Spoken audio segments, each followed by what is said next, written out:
Welcome to the House of Ginger. Today we're going to talk about marshmallows. So step into my kitchen.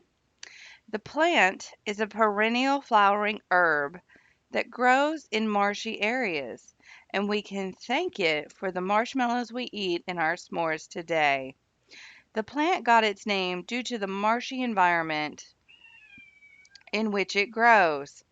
But the root produces a sweet mucilage in what eventually led to the creation of an edible sweet mucilage in a sap-like substance that's created by some plants.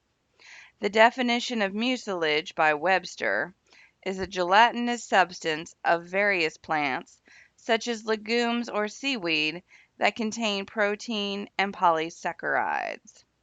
The ancient Greeks were the first to write about its medicinal properties, such as treating wounds, reduce inflammation, cure toothaches, and soothe sore throats. It was also relied upon as a food source during famine, even though the plant itself does not taste like candy. The ancient Egyptians mixed the sap with honey and nuts in a treat reserved only for nobility. Something resembling marshmallows we eat today came in much later and were produced around 1850 in France, when sugar became more accessible. This is from an article titled "Marshmallows Are Actually Plants, but Not in the Way You're Thinking" by Julian R. Thompson, published around 2017 in Taste magazine and website. France. The French candy makers used the mallow root as a binding agent with egg whites, corn syrup, and water. The fluffy mixture was then heated and poured into cornstarch. Cornstarch made a bit of a mold and then formed the marshmallow. At this time, marshmallows were still not mass produced. Instead, they were made by confectioners in small stores or candy companies. By the 1900s, marshmallows were available for mass consumption and were sold in tins as penny candy. Then came a production called the starch mogul system in the late 19th century, and this changed everything. Starch mogul is a machine that makes candies or candy centers. So you fill a tray with cornstarch, stamping in the desired shape, into the starch, and then you pour the filling or gel into the holes made by the stamp. When the candies are removed, the starch is recycled. In 1955, there were nearly 35 manufacturers of marshmallows in the United States.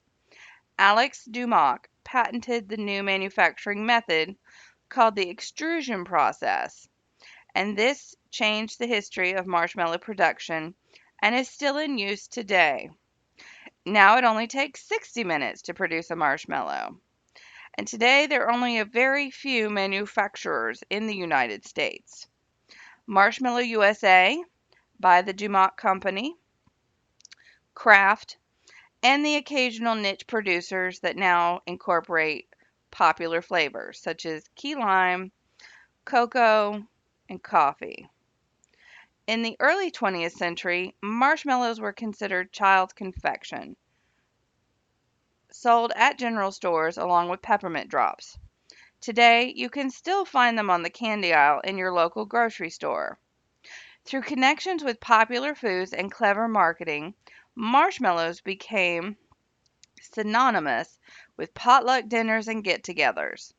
In 20th century cookbooks and recipe booklets, you can see they're used in gelatin salads and desserts, which rose in popularity during the 20s and 30s. Booklets for Jell-O and Knox gelatin from that time frame have recipes that call for things such as lime mallow sponge and paradise pudding, just to name a few. Sourced from thefoodtimeline.org. Marshmallows have a long shelf life. Keep them in an airtight container with a little extra confectioner's sugar, and they should last up to 3 weeks at room temperature Like many candies, though, the enemy of marshmallows are moisture and humidity. But if you're like me, usually keeping them around for 3 weeks is nothing short of a miracle. Roasted, toasted, covered in chocolate, marshmallows, like shrimp, you can do a lot with them, and they still taste good.